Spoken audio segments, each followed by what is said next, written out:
Nesse vídeo, nós vamos preparar as respostas do estudo bíblico de congregação, que nesta semana, 24 a 30 de março, será a continuação do capítulo 24 do livro de Testemunho Cabal sobre o Reino de Deus, especificamente os parágrafos 7 a 12 e também o quadro na página 193.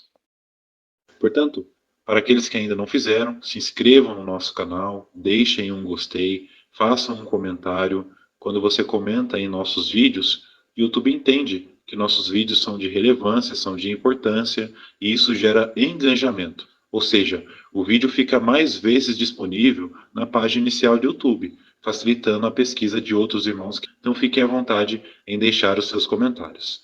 Também, relembrando a novidade aqui do nosso canal, é que nós criamos um site, um blog, com todas as preparações e respostas, tanto das reuniões do meio de semana, como as reuniões do fim de semana. Então fiquem à vontade em acessar o nosso site.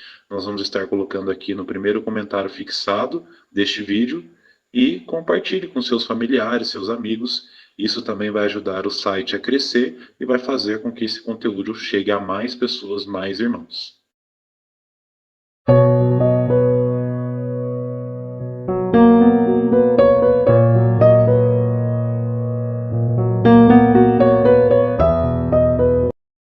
Relembrando, o tema do capítulo 24 é Tenha coragem. Então, pergunta dos parágrafos 7 e 8. Que providências Cláudio Lísias tomou para garantir a segurança de Paulo? Resposta.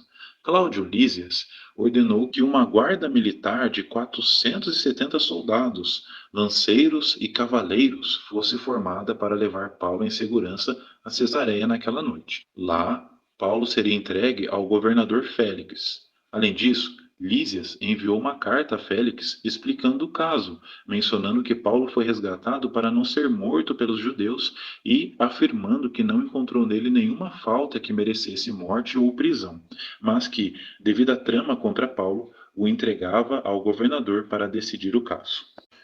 E aqui nesses parágrafos 7 e 8, irmãos, nós temos um asterístico, uma estrelinha, que nos leva para o quadro na página 193, que vem nos explicando quem é esse tal de Félix, para onde Paulo foi enviado. Então, o tema deste quadro é Félix, procurador da Judéia. Então, assim como hoje nós temos procuradores da justiça, lá no passado também tem alguns que exerciam essa função. E Félix era um deles. E em resumo, irmãos, esse quadro vem mostrando que Antônio Félix, nomeado procurador da Judéia em 52 era comum, foi um ex-escravo cuja administração foi marcada por crueldade, corrupção e opressão. Ele se casou com Drúzila, após seduzi-la a abandonar o marido, e tratou Paulo de forma corrupta, esperando suborno. Destituído por Nero em 58 era comum, foi acusado de corrupção, mas escapou de punição graças à influência de seu irmão Palas. Então, mostrando aí, né, irmãos, que infelizmente esse Félix não era uma pessoa do bem, era uma pessoa corrupta e cruel. Muito bem. Passando agora para o parágrafo 9, pergunta A. De que maneira os direitos de Paulo como cidadão romano foram violados? Resposta. Os direitos de Paulo como cidadão romano foram violados por Cláudio Lísias, que havia ordenado que ele fosse amarrado com duas correntes e interrogado debaixo de açoites. Essas ações, contrárias à lei romana, violaram os direitos que Paulo possuía como cidadão romano. Parágrafo 9, pergunta B.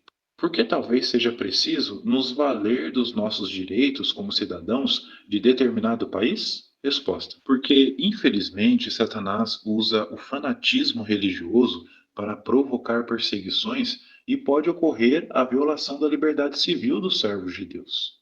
Então, assim como Paulo, os servos de Jeová podem se valer dos direitos que possuem como cidadãos de seus países para procurar proteção por meio da lei.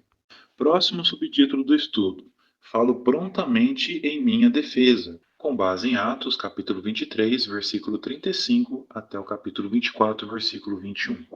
Pergunta do parágrafo 10. Que acusações sérias foram levantadas contra Paulo? Resposta. Tértulo, um orador público, acusou Paulo diante do governador Félix de ser uma praga, atiçar sedições entre judeus por toda parte, liderar a seita dos nazarenos e tentar profanar o templo. Essas acusações, apoiadas pelos judeus presentes, eram muito graves e poderiam resultar em pena de morte. Pergunta dos parágrafos 11 e 12.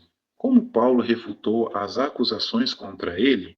Resposta: Paulo teve permissão para se defender e foi taxativo ao negar as acusações de profanar o templo e atiçar sedições. Ele destacou que estava fora de Jerusalém por vários anos e que havia trazido uma contribuição para os cristãos. Paulo afirmou estar cerimonialmente puro ao entrar no templo e se esforçava para ter uma consciência limpa diante de Deus e dos homens. Ele admitiu prestar serviço sagrado ao Deus de seus antepassados, segundo o caminho que seus acusadores chamavam de seita, mas afirmou acreditar na lei e nos profetas e na ressurreição de justos e injustos. Paulo desafiou os acusadores a apontar um crime real cometido por ele, afirmando que estava sendo julgado devido à sua crença na ressurreição dos mortos. Amados irmãos, então, esta foi a análise e preparação com as respostas do estudo bíblico de congregação desta semana, 24 a 30 de março. Obrigado pela sua atenção, pelo carinho. Esperamos que essas respostas possam ser de grande ajuda e que vocês também consigam dar excelentes comentários neste estudo. Se inscreva no nosso canal se ainda não fizeram, deixe um gostei, um comentário. Também, se caso desejar passar toda esta preparação para seus dispositivos eletrônicos, acessem lá o nosso site, nosso blogger. Lá, de maneira fácil e prática, vocês vão conseguir copiar e colar todo este conteúdo. Fiquem à vontade. Também compartilhe nossos vídeos com outras pessoas, familiares, nosso site também. E, se ainda é possível, torne-se membros do canal ou clique na opção Valeu Demais. Que Jeová abençoe os esforços de cada um. Um grande abraço e até mais nos próximos vídeos.